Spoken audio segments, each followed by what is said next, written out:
Everybody, it is Marie here from Skeins. You're with the Quarantine Diaries, and it is day 35 today, Wednesday the 29th of April.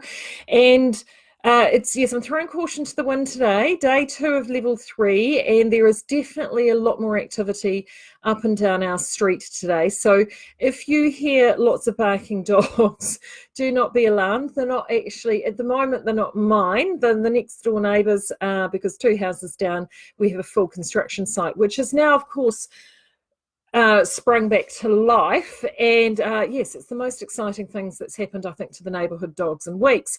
So they've all been very vocal about the activity, so I will try and keep it. Well, I hope you'll get to hear the sounds of ahuriri as we keep going along. Today, I thought it was actually something we touched on yesterday that I thought, actually, I haven't talked about that yet. And I thought it would be a nice thing to talk about a little bit. And that is garment care. Now, we covered it off with pilling. We talked about pilling over the weekend. And one of the other elements, obviously, is with garment care is how often do you wash your hand nuts? And I do get this question quite often at the shop. And I thought, well, actually, that is something to, how do we look after those, particularly our natural fibre hand knits and cows and bits and pieces? And I did a little session on this when I was at Stitches, and I thought, actually, this would be a really good thing for the Quarantine Diaries. So the first thing I'll cover off, and then one of the questions that we get quite often, or requests that we get, is people will come in and they'll say, hey, I'm knitting something for somebody else, but the yarn has to be machine washable.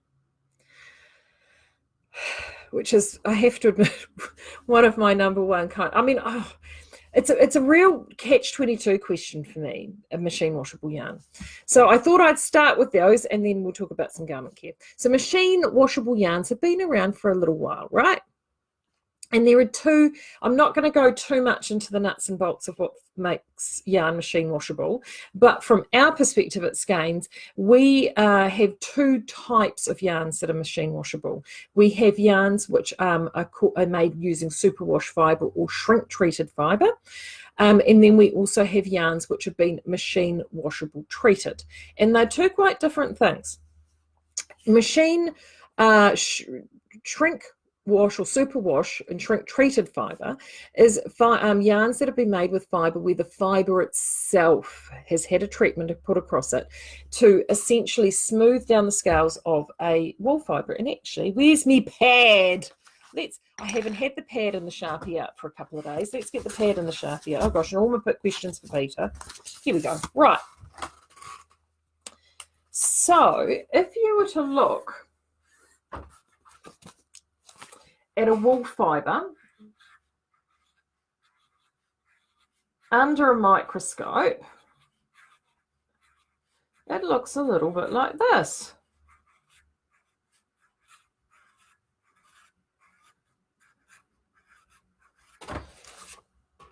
It is covered in scales. Looks a little bit like a snake, really.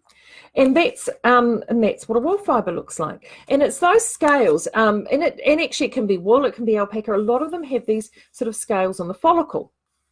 And it's the air that often gets trapped underneath those scales that will often give you the warmth. But that essentially is what it looks like. Now, in a superwash treated fibre, what they do is they put the fibre itself through a treatment that then smooths all of those fibre, all of those little scales down. So if you can imagine that you've got the driest legs ever. You haven't moisturised your legs in weeks, and you've got sort of dry, scaly legs. Well, superwash treatment is almost like applying a chemical treatment across the top, which then smooths all those scales down. So then they're all sitting very flat and very flush, and they don't lift up and they don't agitate, because it's those scales that when you put them in the washing machine, they sort of, with the undulation of the water, they flap around, they lock onto each other, and that's what creates your felt, right?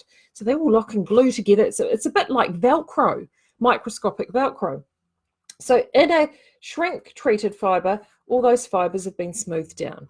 So, and you see them in shrink-treated yarns, and I'll show you an example.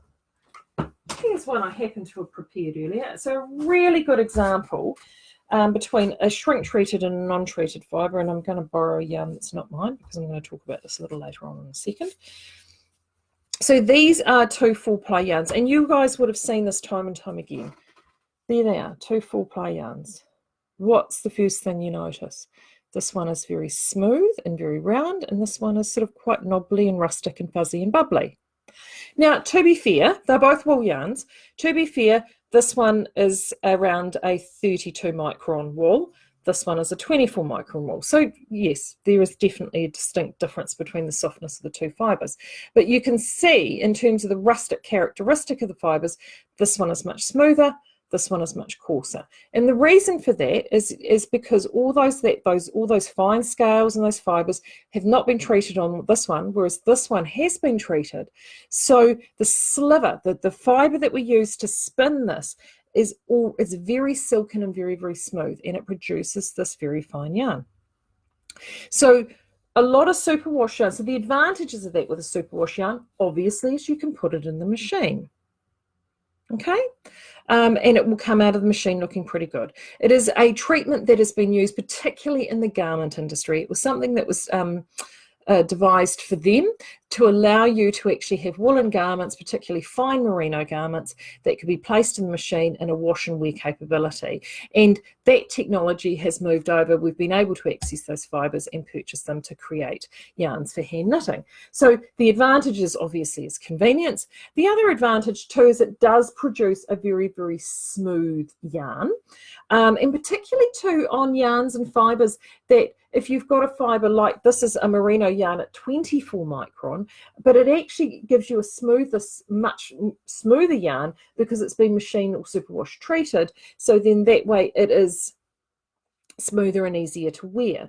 The other advantage with these yarns is that when we dye them, we often need to dye them using a different dye process, and that's because of this treatment that's been placed on the fibre. The scales aren't there sort of lifted up for the colour to jump in and sit and hold, so you've got to really penetrate the colour on this. But if you've ever dyed any yarn at home, if you've used superwash treated yarns, they give you really vibrant, intense colours, and they really do pop. So those are some of the really great advantages with those superwash yarns. As Ethan mentioned the other day, they're not perfect and they're not going to remain superwash forever. I mean, over time, if you continue washing and washing and washing and washing and washing and washing and washing and washing these yarns, eventually you'll start seeing wear and tear, because ultimately they're not designed to be like that old pair of jeans or that cotton sweatshirt or whatever it is. This is wool. So I'm going to talk a little bit about that in a second, but this is one of the great advantages with that. And these are the forefronts. A lot of our baby yarns sit in this format. So then you say to yourself, well, why aren't all yarns superwash or otherwise? And some fibres, and the downside is, so the other downside of this, I'm rambling because I'm not that prepared today. The downside of this is that when it comes to accessing fibre for superwash yarns, we can't access any superwash fibre domestically in New Zealand or Australia. All of us have to buy it in from elsewhere. So it's a process that's not done in this part of the world. And it is a process that is, from an environmental point of view, it is a chemical process. There's no two ways to shake about it. And it also does add cost to the fibre. So that's why quite often a superwash yarn will be more expensive than a yarn that isn't superwash, because of the cost to us to actually buy that fibre and then import it into New Zealand to make the yarn. Then the other treatment I talked about was a machine washable treatment. Now that is an after the fact treatment that we apply to a yarn. So we have a product that we can then apply. It's a coating that we can apply in-house in our mill. It's actually a very benign coating. It is a silicone-based product, and that literally, it's like a hair conditioner on steroids. That's what it's like. And you literally, we coat the yarn over, and we place it over the top of the fibre. Now, one of the things that happens with that is that you don't get the same smoothness that you will often get with that. So one of the things I like about actually the after treatment that we use is that the nature, the true nature of the yarn that we've produced actually remains relatively intact, which I think is really nice because there are so many properties that you want to maintain in a natural fibre yarn. But what you get is a coating across the outside that actually allows that yarn to go into the washing machine. And that coating, it's almost like an invisible raincoat that keeps that yarn protected. So when it goes into the machine, on a gentle wool wash cycle, it's not going to turn into your flouted slippers. So some examples of those sorts of yarns of the two different varieties that I've talked about is our Merino Soft, Orb and Albertine are all Superwash shrink treated fibre yarns, and you've seen that when you look at the yarns, how smooth they are and what they have. The examples of the post treatment yarns that we have, Cozy and Snug, which are our new post treatment yarns, they are this after treatment. Bandit is really another great example of the after treatment. You have this really wonderful yarn that has all its fantastic structure and quality, but it is machine washable and you're able to pop it in the machine. So those are the two very broad categories of machine washable yarns that we have. One of the greatest things that I find, though, is that people believe that they only, if they're knitting for other people or knitting for their children or knitting for grandchildren, machine washability is the most important thing that you have to have. And actually, I really don't believe that. I think there are a lot of mums out there, or a lot of people who get these garments actually who respect them, and they will actually look after them. And particularly too with a little guidance from you on how easy it is to care for a hand knitted natural fibre garment, they actually realise that they're able to, that garment or item is actually a lot more low maintenance than you think. So one of the things that I strike all the time is that if it's made with a shrink treated yarn and then they think, oh, it's machine washable, then they treat it like a machine washable item all the time. They treat it like that favourite cozy sweatshirt that you wear once or twice and then just gets hiffed into the machine and then gets washed again and again and again and again.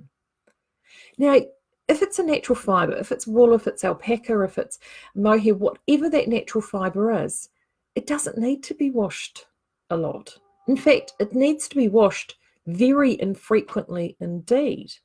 So when it comes to adult garments, so this sweater that I'm wearing here, this cardigan here, I've talked about this before. It's very fine. This is merino silk and cashmere.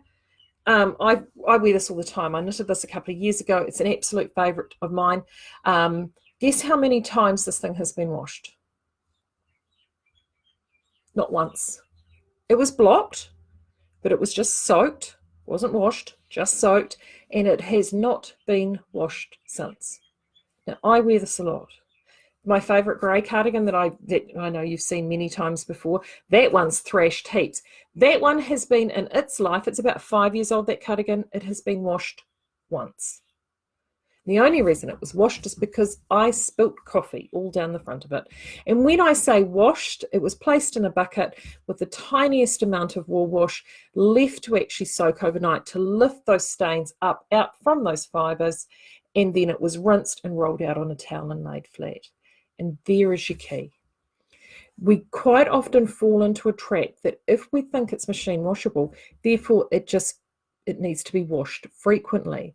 But when it comes particularly to wool yarns and wool hand knitted items, you do not need to be washing things very, very frequently. It just does not need to happen. And I think that that's something that we forget. The tendency is to think, oh, well, if I can put it in the machine, I will, when really you don't. So if you're knitting for children or babies, for example, the only time that those items will need to be washed, and generally when I say washed, I mean soaked, is if there is an accident with babies. So they've vomited on it, they've spilled on it, they've had the explosive rear end action going on.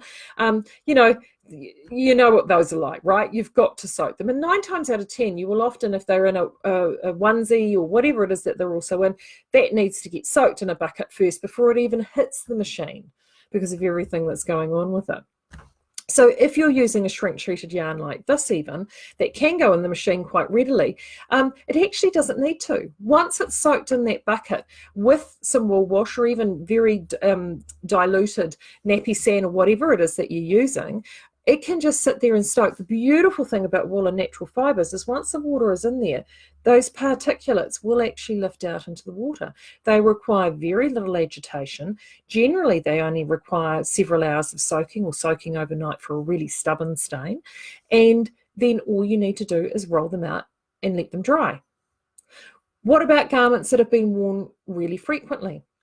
Maybe get mud or dirt or anything like that on them.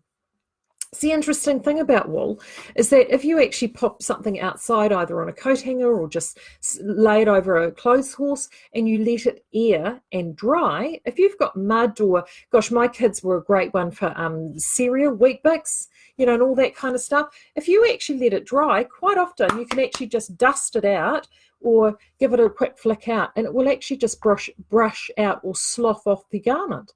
No washing actually required. I had a garment that I was depilling, the pink sweater that I was depilling here over the weekend, and I don't know whether you saw, that garment had stains all down the sleeve. Didn't realise they were there until I started depilling it. It was like, you know what? Will I actually wash that garment? No, I probably won't. I will actually probably go in and just soak that sleeve and see if I can lift those stains out from that sleeve at that point and then actually mop them out and let that dry, because you don't actually need to do that. Washing a garment, particularly even if it is in a machine treatable and machine washable yarn, if you're popping it in that machine, even on the gentlest of cycles, it is getting agitated, it's been moved around, and you run the risk of stretching it, you run the risk of doing all those sorts of things. So from my perspective, I wash items really infrequently. The jumpers that I've showed you of my husband's that I've done, I think there's one there that has been washed 3 times in its life, and that garment is 15 years old. Because I just air them so what I do every winter is I will get them out and I'll depill them if they require a depilling, and I will air them, but I don't necessarily wash them.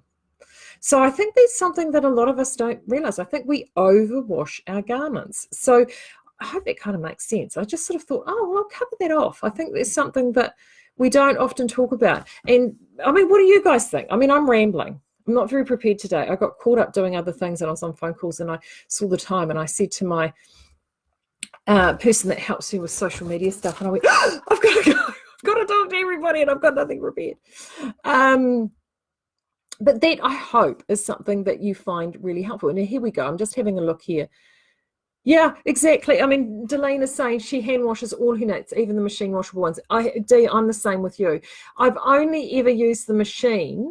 Sometimes I've actually, it's a large item, like a really large item, I've used the machine to spin something out if I can't actually, and if it's something like a blanket, like it's generally blankets.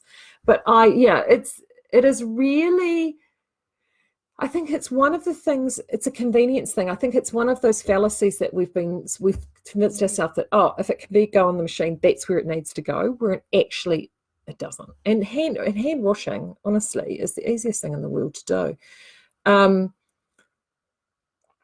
Suzanne's saying, yeah, it's the disasters to prevent husbands and son-in-laws because of the damage. Now, look, totally there with you. Now, did I show you guys? Oh, yeah, here. This is a perfect example of this. A perfect example. So I showed you this on the felting video, right? This is this cute little bag, right? Cute little bag. This didn't start as a bag. This was a vest that I'd knitted for my son, and my husband threw the washing on, and it was all scooped up, and it just went into the machine. And it came out like this. You know what? Accidents happen. But see, that's the thing. And I think with kids' clothing, that's the thing. I think one of the things you need to do is, if you have got someone else in the household helping you with the laundry, is a simple bit of training with them, that instead of just blindly throwing everything into the machine, that they do potentially siphon out anything like this. Hey, but you know what? We're all guilty of it. I mean, I had a green single roving alpaca tunic that I knitted years ago, loved it, threshed it, wore it all the time. and it was a sort of a rich, sprouty lime green, and we had towels exactly that same colour.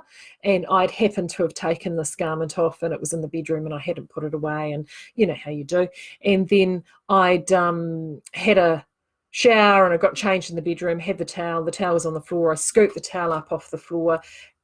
That garment happened to be on the floor as well. I didn't actually see it. I was scooping up, you know, it was laundry day, and I'd scooped up everybody else's bits and pieces, and the children were little, and you know what does that? I mean, I've got boys, so shit everywhere. When I, you know, clothes, and you know, they shed. They're worse than dogs, little boys, aren't they? They shed stuff. They shed clothing. They shed socks. They shed shoes. They shed freaking Lego. Scooped all of this stuff up. I was tired, I was stressed. I buffed it on the machine, and I turned it on, and then got the towels on. Then I went to go and take everything out, pulled out the towels, and hello, here was my tunic. And it had gone from something that was this length down to this length, because things tend to shrink this way. And yeah, that's actually now a very nice lime green bag, which I've embellished, and it's full of books and samples and things at the shop. So it happens. It happens. But it's, if you can train those that you're gifting knits onto to hand wash or soak, it really does make a huge amount of difference. Right, I'm just having a look at some of these. Oh, so Kirsty's just saying here, she had a heart attack yesterday. She couldn't find her son's Merino Milo, and it had, and she'd used the dryer. She hunted out, didn't see it in the washing machine, expected to see it empty. Milo, whoops, but thank goodness it didn't make it to the dryer. That is a huge relief.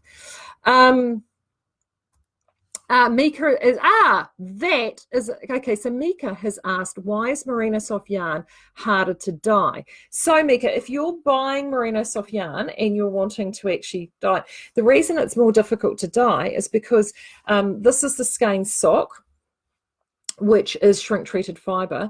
Merino Soft is actually machine washable treated fibre. So that is nice, beautiful, fine, lovely merino, which has had the treatment placed over the top. And we did that because it's more natural, because it's predominantly used for babies.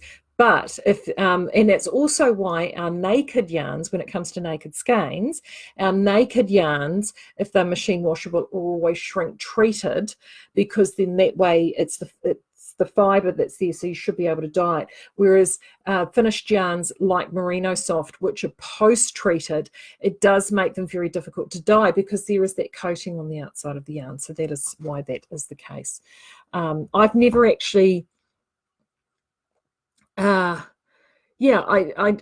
she's saying machine washable yarn, right? And it's the same. So it's harder to dye because of the fact that the fibers and everything are all smoothed down. So you've got to get the dye in there. So generally, we use the Her cassette method, which for shrink treated fibers. So that's why it's often more difficult to dye. And why natural? Like if you use natural dyes or mordant dyes and things like that, you not to use machine washable, either shrink treated or machine washable treated.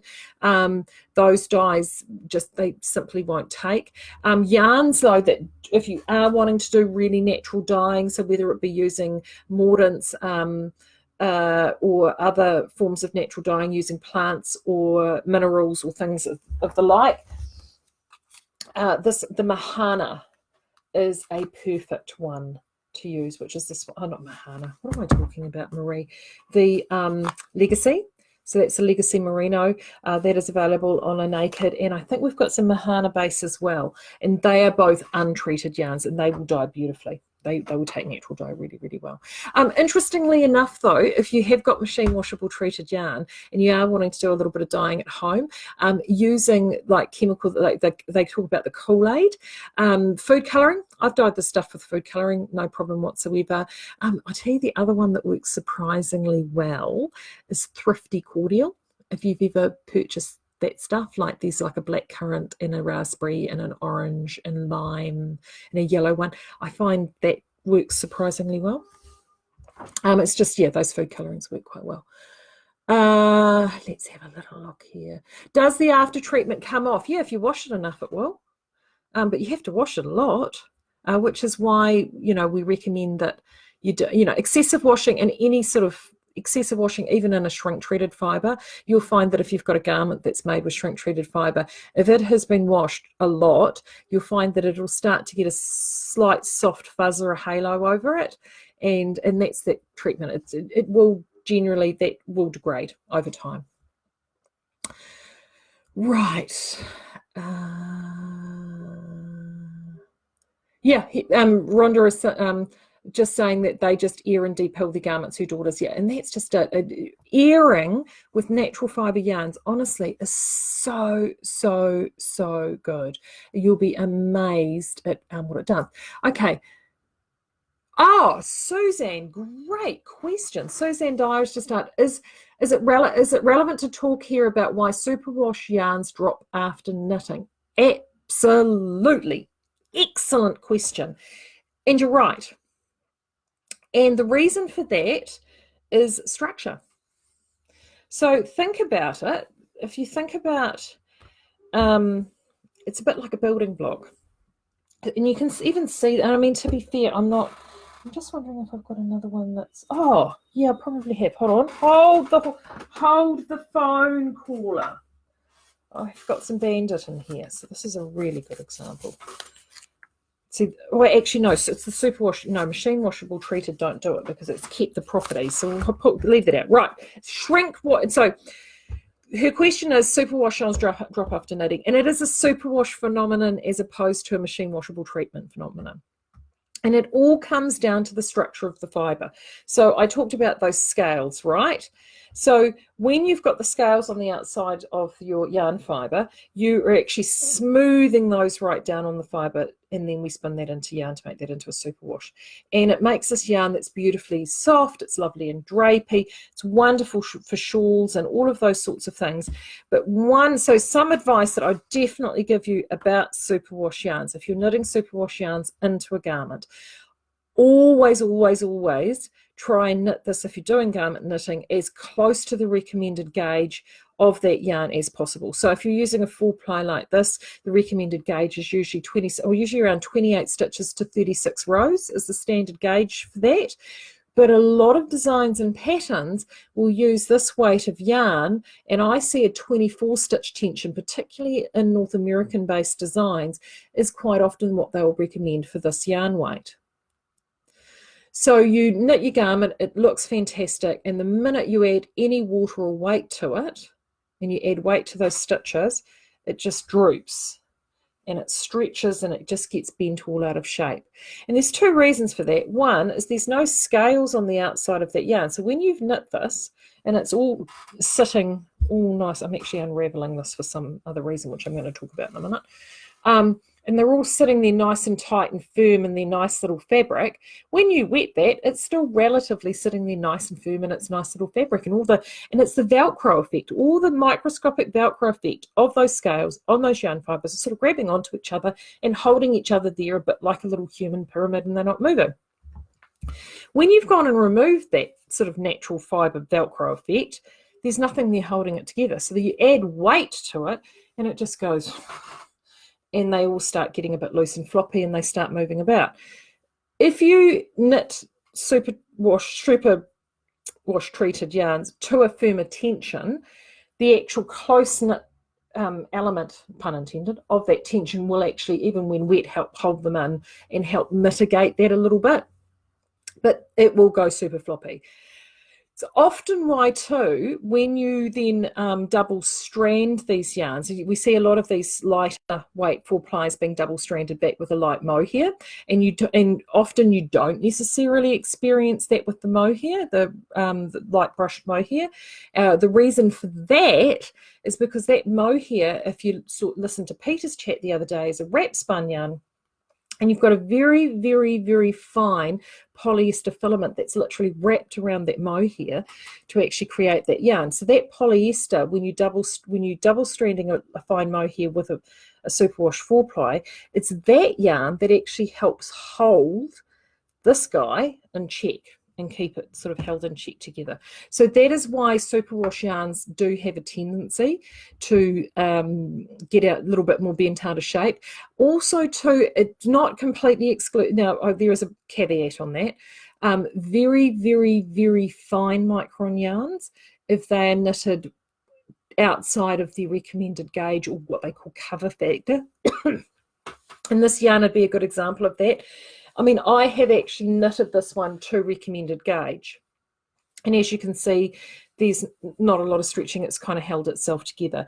If I'd actually knitted this outside of recommended gauge, I would find that I would get a lot more movement and looseness in there, even though this isn't treated at all. This is not machine washable treated, but those fibers are very, very fine. So it's all about, yeah, I mean, it's actually part of that yarn selection question for appropriateness of project. There we go. Oh, talk about socks.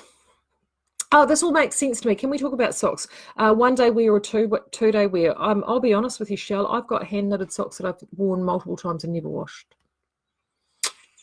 So what I tend to do is, I'm saying that I have some that I have washed.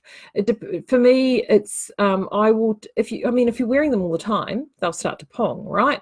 I find airing will work really, really well. And again, sometimes just soaking. So there's a difference between washing and soaking. So I will find that I will just soak. So if I've got the socks that are particularly pongy, I will just soak them. Tepid water, usually with a couple of drops of fabric softener, and that's purely because I like the scent, not because it's there for any other reason other than that I like the smell. And then I just soak them, and I'll leave them overnight or for a few hours, and then just roll them out and air them out to dry. I think I've got one pair that has been washed maybe 3 or 4 times, and that's it. And that's a pair that I wear a lot because it's a really good colour. It's like all autumnal-y sort of colours, and it goes with my wardrobe. So in the winter, it's the one that they are the pair that probably get dragged out most often.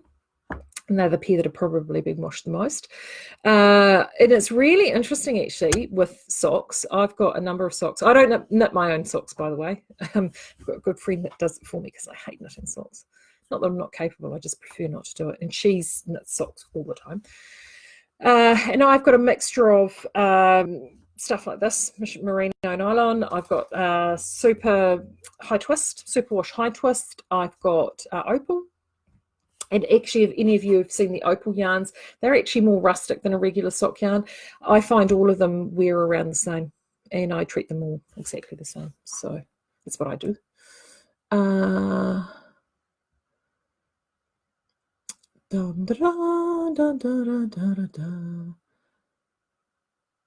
Here we go, Vicky. Thank you. Vicky is saying she's used Thrifty to dye homespun wool. Yeah, it's I think if you're at home and you're wanting a bit of an experiment, I would have a bit of a crack at that. I would dearly love to do a there we go, jelly. Vicky's saying jelly as well.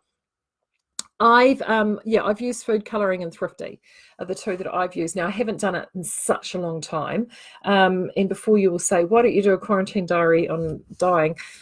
It's been a while. But I could actually, I suppose, I could have a bit of a dig out and show you some of the things that I've done. I did it years ago, when I still did a blog.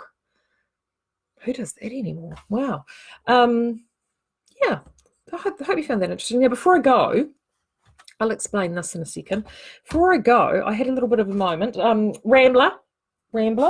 If you weren't here yesterday, I mentioned about how I had a light bulb moment with my Rambler. Let me make sure I get this around the right way. There it is. There it is there. It's looking good, isn't it? I'm really happy with it. Really, really happy. And my light bulb moment yesterday was... I realised that I don't wear a lot of sweaters. I have them, and I tend to wear them like around the house and things like that. And in fact, I've got 2 oatmeals, which I adore. And one of them I'll wear to work, but predominantly I just wear them around home. And I sort of thought, well, I don't really need any more around the house sweaters. What I need is things that I can wear to work. So when I talk to and see people, they can see, what I'm doing. And have samples at work. And I suddenly realised that, well, actually what I do wear all the time in winter is tunics. I wear a load of tunics. I've got heaps of them. And I have got one jump sweater, which is actually called Climb Every Mountain by, I think it's Heidi Kittermeyer. And it's actually quite tunic-like. It's a very sort of A-framey type one, and it's quite, and it's something that I wear literally with tights, and then actually this t-shirt here is what I often wear it with, which is quite long, and I sort of do a layering thing with it. But tunics is what I wear. And I suddenly thought, well, actually, with this, there's no reason why I can't turn this into a tunic, because I'm already doing the subtle shaping here down the side for my, bakery size rear end. And I suddenly thought, well, actually, what I need to do now, this portion here is just covered this portion here. And what I need to do now is just an increase of my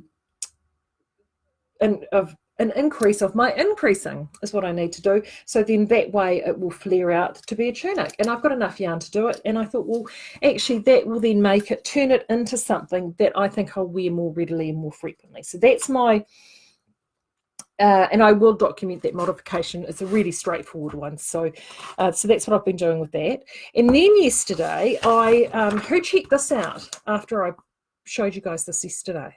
Anyone? I really was I'm quite smitten with this. I've sort of avoided a lot of colour work, but I really like the illusion quality of this, of the reversibility of the colours. I just think that it really is quite stunning. And it's done, this one's, I mean, it's not got a huge amount of positive ease in it, but not that that matters because you can add that in. And it's done in quite a rustic yarn. And to me, that just screams Southland, does it not? And the other thing, of course, that I liked about it is the size variability on it was huge. So it runs from 36 inches all the way up to 67.5 inches, which is huge, huge, huge. Because I didn't actually plop down. It looks like it's a zero ease on it, actually, or just neutral ease. Well, I mean, I would normally knit something at around the 46 to 48 inch mark, and so there's plenty of room for me to move here. It's a 20 stitch gauge and worked up to a 4mm needle, so it's an absolute sitter for Southland to DK. However, of course, this is me, and I don't do anything, I like changing things. And I've had this County. I've got a fascination with County. This is the rainbow ball. If you saw the Spectra that I've shown you, I'd made it with one of those. In fact, it's the second ball I had. And then I started playing around. I got bored one day, months ago, and I started playing around with the modular concept from the Aranami shawl, and I thought, well, what would happen if I joined them all together? And more so than that, I've done them that I haven't actually broken the yarn, and I've actually finished and then re-picked up the stitches, so this is all in one piece. And it was just to knit something one afternoon watching a movie with the kids, and I've actually had a brainwave that I think that this in the top portion, what is the sort of oatmeal-y grey portion of the sweater, wouldn't that look freaking amazing? I think that would just be amazeballs. And potentially either with the charcoal, or I'm even inclined to possibly even go with the oatmeal, the lighter colour, which will let that rainbow pop. And to be honest with you, I reckon one ball of this would do it. So, of course, I would need to modify the sizing, because I wouldn't knit this using that gauge, but it is using a 3.5, 3.75 and 4mm. I would only actually need to modify it ever so slightly, because I'm quite comfortable knitting this on a 3.5 millimeter or even a 3.75mm needle, which is what I'm knitting my Rambler on at the minute. So I'd only need to modify that slightly, which means, oh, there's the dogs, I'd probably maybe go up one size to give myself some extra ease. And then just looking at it here, as you can see, I mean, where are we here? Yeah, as you can see there, I mean, I can still apply whatever shaping that I want through the body to give myself more ease through there, turn it into a tunic if I want. But the reality of it is, it's only the yoke portion and the sleeve portion that would be in that. I'm thinking this could be my next project. I really do. So this is Gold Wing by Jennifer Steingast. I will make sure I put that in the actually I'll do that right now before I forget in the comments. But I'm thinking, what do you think? Do you think that that's a good idea? Do you think I should do that for the next one? I am thinking this. I am. Da, da, da, da, da, da, da, da, da, da. Right, let's just put this in here. Oh, here we go. Solange's just saying she's bought that pattern. Yeah, I think if you start it before me, Solange, let me know how you get on with it, because I'm quite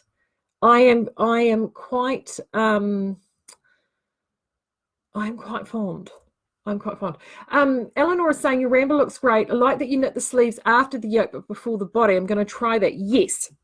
I don't know whether you caught this, Eleanor. The reason that I did that was two reasons. One, I hate knitting sleeves, and I have a tendency to have projects that I'm working on, and the sweater that I was doing for my son is case in point that I don't have second sock syndrome. I have second sleeve syndrome. And I'll knit a sleeve and I'm over this now. I don't want to knit any more sleeves. And then it'll sit there hibernating for ages until I pull finger and do it. So that's reason one. Reason two is because I'm making the modifications, my body modifications, I wanted to be able to actually try the sweater on and work that as I go. So one of the jobs, again, I'm going to do today, I've actually got a really long cable, and I'll probably interjoin the cables actually, and I'm going to try it on. And if you've got your sleeves completed, it means that when you put the sweater on and your sleeves are fitted, you will get a more accurate fit when it comes to making your body alterations. And the other nice thing with that too is, and I think Ethan brought this point up a couple of Saturdays ago, he said if you knit those sleeves first, particularly when it's all in one like that, he said it's so much easier to knit the sleeves when you've only got a small bulk of the garment completed. Knitting sleeves when you've got all the bulk of the body and it's sitting in your lap, even if you're just rotating your sleeves backwards and forwards like a washing machine, is still, it's cumbersome. Whereas if you actually do your sleeves well, you've only done essentially down to that top of that yoke, or the bottom of the yoke, it's easy.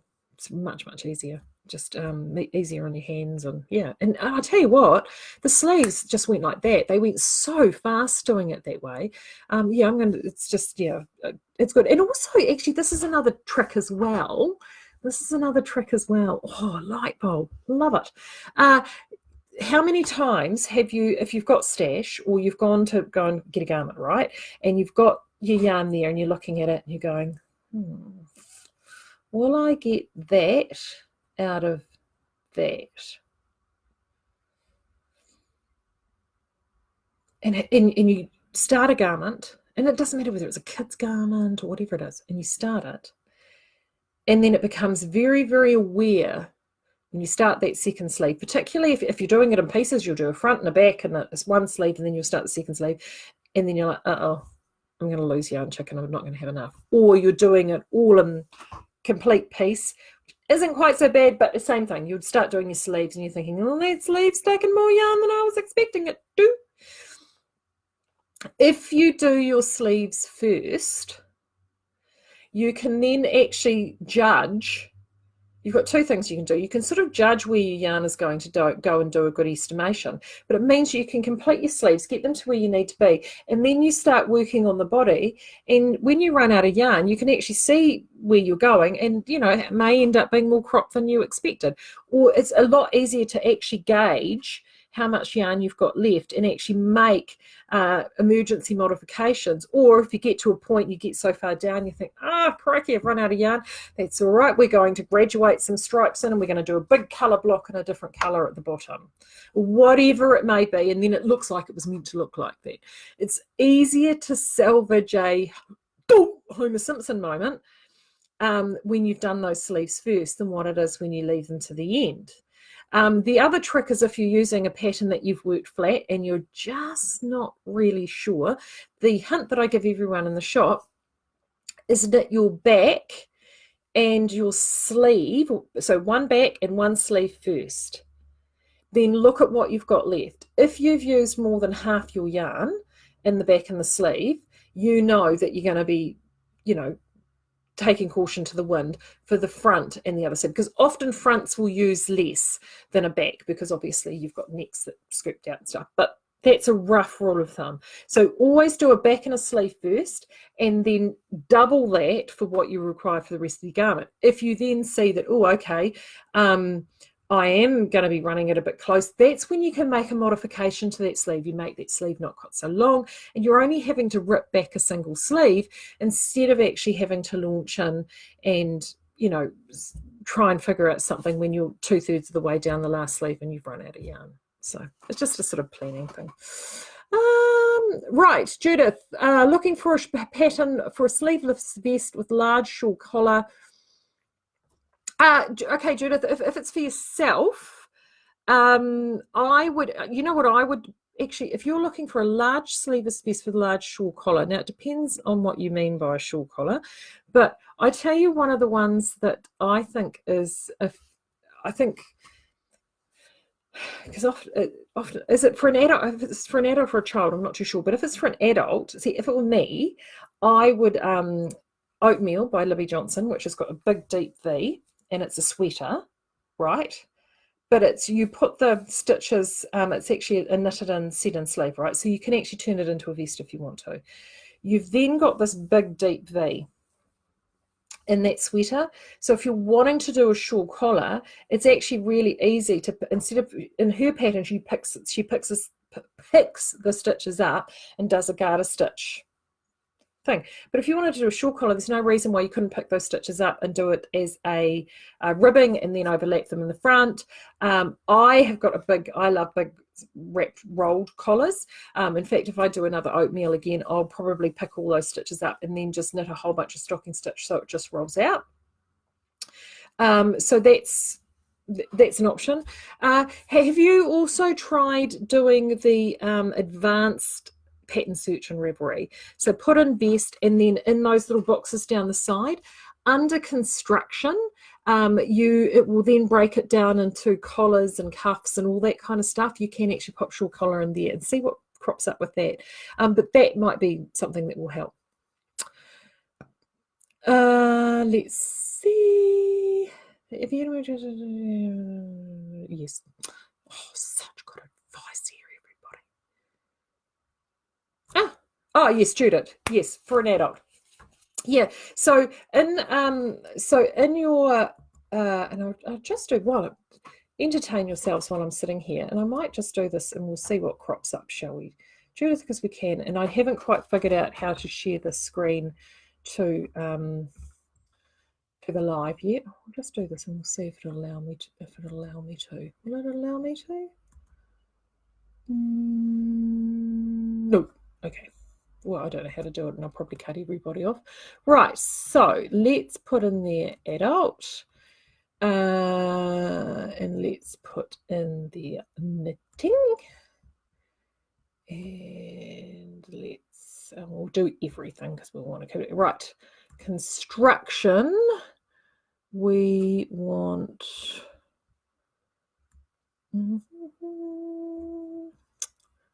collars. Where's our collars?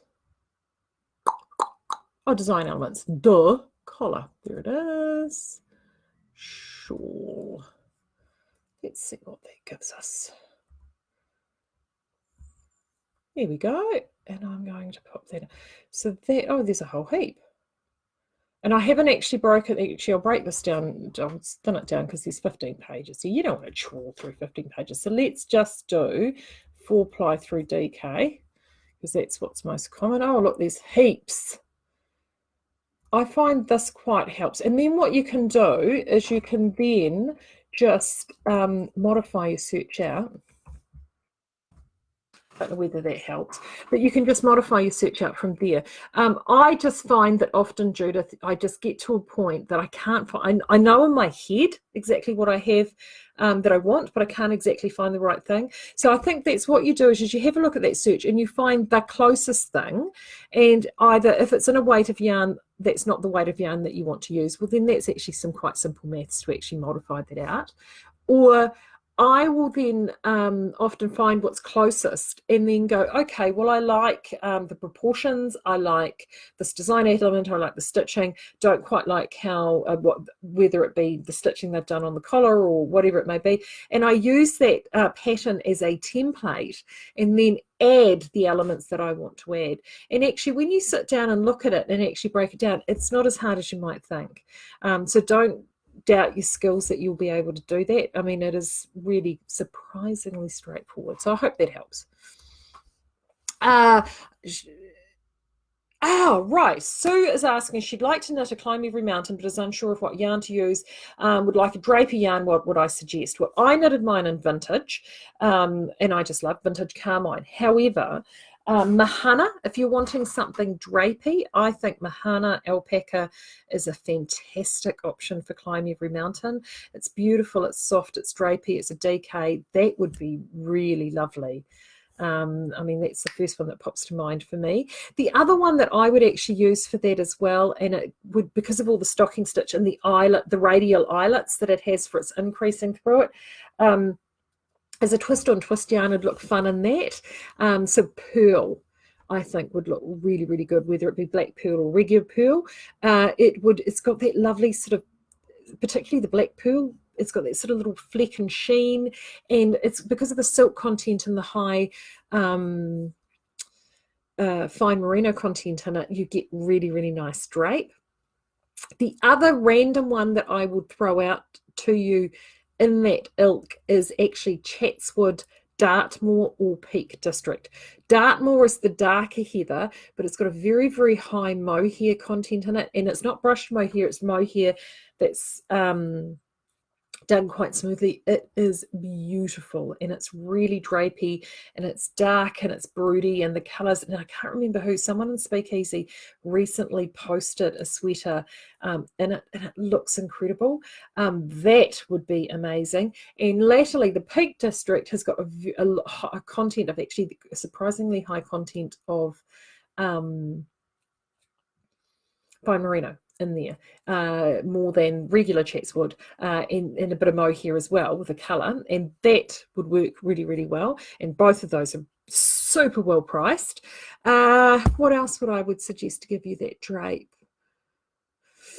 No.